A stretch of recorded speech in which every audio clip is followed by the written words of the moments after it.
This week's IJEA blog is about how horrible journalism is today. I think we can probably all agree with that statement in some way. The media is bad. We're biased, we're sensational, we go after things that don't matter, we cover things that are inconsequential while not covering the things that are consequential. We've caused a social and political system that is not serving people and is not doing good. And you know what? That's kind of true. But I don't want to spend time talking about that because I think we spend plenty of time talking about how bad the media is and how horrible journalism ethics have gotten. Instead, I want to talk about what's going right. I'm a journalism instructor at Eastern Illinois University, and I'm also working on my PhD in Indiana State. And focusing on new emerging media and journalism education, I really feel like we're at a turning point. And I think this is something we should be sharing with our students. So if you're a student in journalism, if you're an advisor, I want to start thinking about and start talking about and start making the narrative a little bit more about what journalism is doing right. Number one, the investigative journalism scheme, I think, is back. I think it's coming back, and it's being led by newspapers.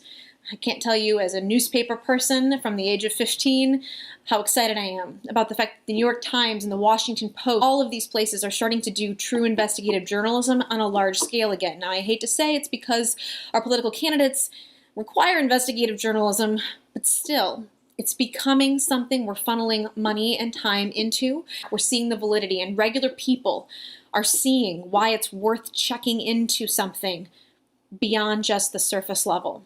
I think that's a win. Number two, the beat system.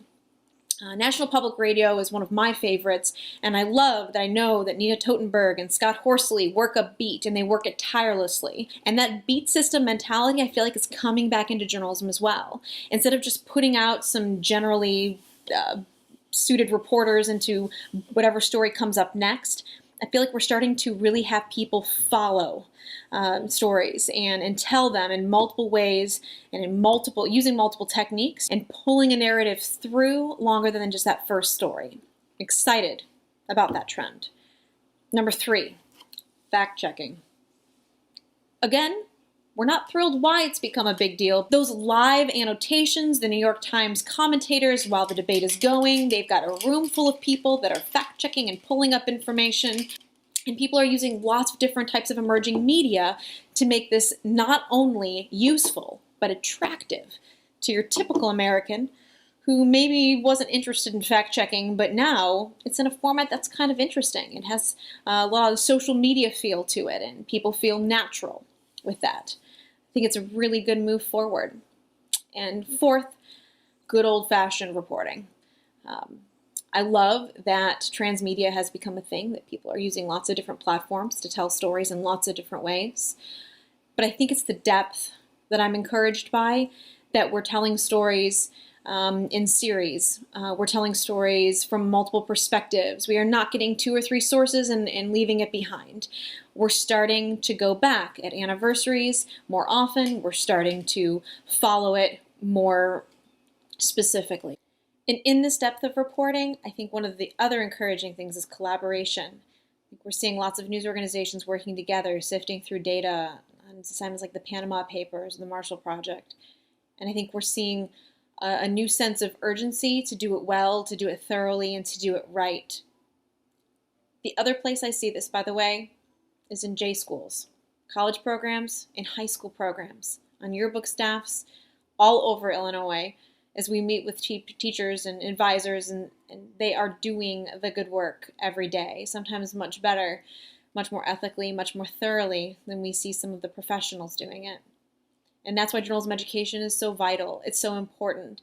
And what you talk to your kids about and how you talk about it every day and the way you push them to get the story, to get the next source, to make sure they interview the principal one more time and ask that question again, that is the kind of journalism that I think we are going to see more of going forward. And I'm encouraged by these 4 things. I encourage you to talk to your students about these 4 things, and if you are seeing these trends too, maybe you don't agree with what I'm seeing, but if you are seeing these trends, track them. See if they last past the campaign. It'll be interesting to see what the narrative is like after our election, when these things have really kind of heightened, if we're going to maintain a focus on some of these more positive trends.